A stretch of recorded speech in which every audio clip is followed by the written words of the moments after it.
Assalamualaikum warahmatullahi wabarakatuh.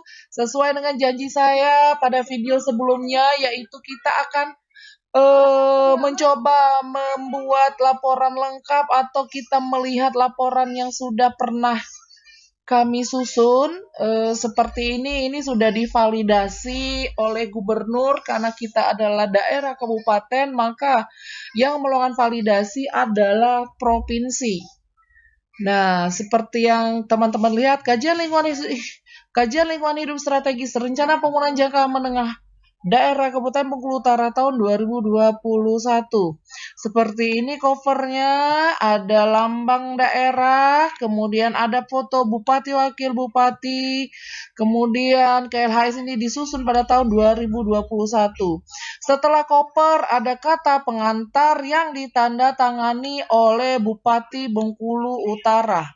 Setelah kata pengantar, daftar isi bisa dilihat daftar isinya dari kata pengantar, daftar isi, nanti hingga ke daftar lampiran ya. Seperti ini. Nah, setelah daftar isi, ada daftar tabel. Ini tabelnya lumayan banyak. Ada beberapa lembar daftar tabelnya saja. Setelah daftar tabel nanti ada daftar gambar yang lumayan banyak juga. Daftar gambar. Dan terakhir adalah daftar lampiran, teman-teman. Ini kenapa saya membuat video ini, karena saya sudah pernah menyusunnya secara langsung ya. Secara langsung kami mengerjakannya dengan cara swakelola. Berikut daftar lampiran. Setelah daftar lampiran ada ringkasan eksekutif KLHS RPJMD. Nah, untuk ringkasan eksekutif ini, teman-teman nanti menyusunnya setelah menyelesaikan semua bab. Setelah semua bab selesai, baru kemudian dibuat ringkasan eksekutif. Jadi kita agak skipkan saja dulu. Kita mau masuk ke bab per babnya. Ya, ini masih ringkasan eksekutif ya, lumayan panjang juga. Nah, pendahuluan berisi latar belakang ya. Latar belakang kenapa kita menyusun KLHS ini ya. Latar belakang 1.1, kemudian 1.2-nya adalah dasar hukum. Nah, pada tahun 2021 kita masih pakai dasar hukumnya ini ya. Begini teman-teman. Tak, silakan. Kemudian 1.3-nya adalah maksud dan tujuan. Secara umum maksud dan tujuan penyusunan KLHS RPJMD ini adalah untuk memastikan bahwa isu strategis permasalahan kita di daerah dan sasaran strategis TPB telah termuat ke dalam rancangan RPJMD Kabupaten Bengkulu Utara. Sedangkan tujuannya adalah memberikan masukan ke dalam RPJMD Kabupaten Bengkulu Utara. Ya, kita ambil contoh Bengkulu Utara karena Bengkulu Utara udah selesai penyusunannya. Kemudian 1.4 adalah tahapan pelaksanaan KLHS RPJMD. Seperti ini saja ada diagramnya. Ini ya tahapannya, persiapan, pembuatan, kemudian pelaksanaan. Kemudian lanjut ke 1.5 adalah sistematika pembuatan KLHS. Nah, sistematika pembuatan KLHS yang pertama, yang tadi itu, bab satunya pendahuluan, berisi latar belakang, dasar hukum, maksud dan tujuan, ruang lingkup, kemudian sistematika pembuatan KLHS, bab 2-nya masuk ke dalam dasar teori, kemudian kondisi umum daerah untuk bab 3, kemudian bab 4-nya analisis tujuan pembangunan berkelanjutan. Kemudian bab 5-nya analisis capaian indikator TPB pada organisasi perangkat daerah. Bab 6-nya alternatif skenario dan rekomendasi. Bab 7 kesimpulan, kemudian daftar pustaka dan lampiran. Nah, lampiran ini minimal memuat ringkasan eksekutif, tahapan proses berita acara, dokumentasi foto dan video, Ranperda RPJMD Kabupaten Bengkulu Utara, kemudian dokumen penjaminan kualitas mandiri. Baiklah, kita masuk ke dalam bab 2, dasar teori 2.1, kajian lingkungan hidup strategis KLHS. Teorinya kita menjelaskan tentang KLHS itu apa. KLHS adalah rangkaian analisis yang sistematis, menyeluruh, dan partisipatif untuk memastikan prinsip pembangunan berkelanjutan telah menjadi dasar dan terintegrasi dalam pembangunan suatu wilayah dan atau kebijakan, rencana, dan atau program. Kemudian, nah seperti ini ya. Waktu penyusunan KLHS itunya seperti ini. Ini setelah pilkada, kemudian waktu pelantikan. Nah, selama 75 hari itu pada saat rancangan awal RPJMD, kita telah melakukan penelaahan KLHS RPJMD-nya. Kemudian ada laporan akhirnya yang terakhir ya, teman-teman, Bapak, Ibu. Kemudian 2.2 adalah proses dan metodologi penyusunan KLHS. Seperti ini ya, Bapak, Ibu. Alur penyusunan KLHS RPJMD dan terintegrasi di dalam RPJMD seperti ini. Nah, ini ya Bapak Ibu ya. Kemudian penyelenggaraan KLHS. KLHS RPJMD adalah rangkaian proses mengumpulkan, menganalisis, dan menghasilkan informasi, rangkaian proses dialog pihak-pihak yang berkepentingan, dan rangkaian proses mengintegrasikan hasilnya dalam dokumen perencanaan. KLHS RPJMD yang akuntabel tidak hanya karena analisisnya baik, namun juga karena dibangun dengan proses terpadu, transparan, dan partisipatif melibatkan pemangku kepentingan, yaitu para perencana, pengambil keputusan, dan masyarakat.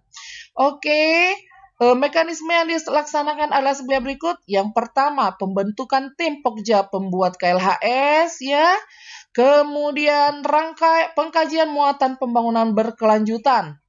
Pada mekanisme pengkajian dilakukan melalui identifikasi data, pengumpulan data, dan analisa data, mencakup kondisi umum daerah, capaian indikator pembangunan berkelanjutan yang relevan, pembagian peran antara pemerintah daerah, organisasi masyarakat, filantropi, pelaku usaha, serta akademisi dan pihak lainnya sesuai dengan ketentuan perundang-undangan. Jangan lupa ada perumusan skenario pembangunan berkelanjutan, kemudian penjaminan kualitas, pendokumentasian, dan validasi KLHS RPJMD.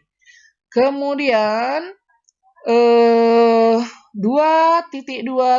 metodologi penyusunan KLHS. Nah, pada metodologi penyusunan KLHS ini, Bapak Ibu menentukan dulu metode penyusunannya seperti apa. Yang pertama, oke, kita lihat metode pengumpulan data. Ada survei primer, kemudian ada survei sekunder. Jadi, di dalam KLHS kita boleh memanfaatkan data-data dan survei sekunder, Bapak Ibu ya, tidak harus yang primer.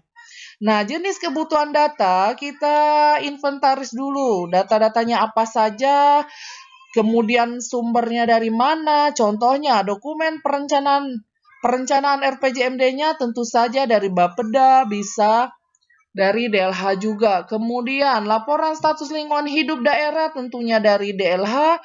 Studi AMDAL yang pernah dilakukan tentunya dari DLH. Kemudian Bengkulu Utara dalam angka, instansi dari BPS. Data hasil penelitian bisa dari perguruan tinggi, lembaga pemerintah, LSM. Kemudian konsultasi dengan pakar, ahli, instansi pemerintah. Dengan dosen-dosen akademisi bisa, kemudian wawancara melalui tanya jawab langsung ataupun pelaksanaan, bisa dengan masyarakat, dinas terkait, LSM praktisi, dan perguruan tinggi.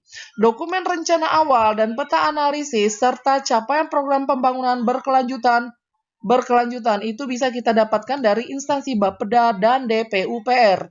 Baiklah, data dan informasi yang diperoleh dari survei primer dan sekunder biasanya masih bersifat kasar, yang mana masih diperlukan adanya pengolahan lebih lanjut sehingga data dan informasi yang disajikan lebih informatif serta mudah dibaca dan dipahami. Baiklah, adapun teknik pengolahan dan penyusunan data didasarkan pada jenis dan sifat data bersangkutan antara lain. 1. Data yang sifatnya kuantitatif, diolah dan disusun dengan tabulasi bisa, yang dalam penyajian akhir berupa tabel-tabel, grafik maupun uraian. Kemudian data yang bersifat kualitatif diolah dan disusun secara deskriptif ya, yaitu berupa uraian yang menerangkan keadaan data tersebut. Kemudian data yang sifatnya menunjukkan letak diolah dan disusun dengan menggunakan peta-peta data. Data yang sifatnya menunjukkan suasana diolah serta disusun yang berupa foto-foto serta uraian-uraian. Selanjutnya kita akan melihat metode analisis yang kita gunakan. Yang pertama bisa dengan metode kualitatif. Nah, metode kualitatif ini bersifat deskriptif, yaitu analisa yang memberikan gambaran pengertian dan penjelasan terhadap kondisi wilayah studi. Kemudian metode normatif, kemudian metode asumtif, metode komparatif. Nah, sementara metode kuantitatif, metode ini digunakan untuk memprediksi serta analisa lain yang sifatnya kuantitatif. Bisa teknik yang digunakan adalah dengan proyektif, ekonomi, superimpose, scoring, bisa dengan pembobotan. Ya, ini tergantung kita mau memakai metode yang mana nanti. Nah, kemudian kita harus melakukan identifikasi pemangku kepentingan. Contohnya ya, unsur pemerintah.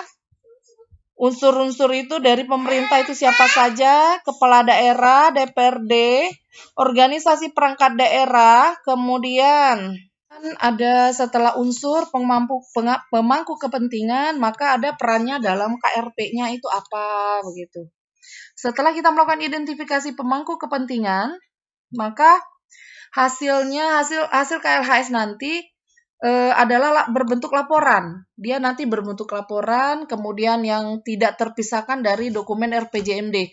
Lah, jadi istilahnya dokumen RPJMD dengan KLHS ini ya tidak bisa dipisahkan lah, mereka satu kesatuan.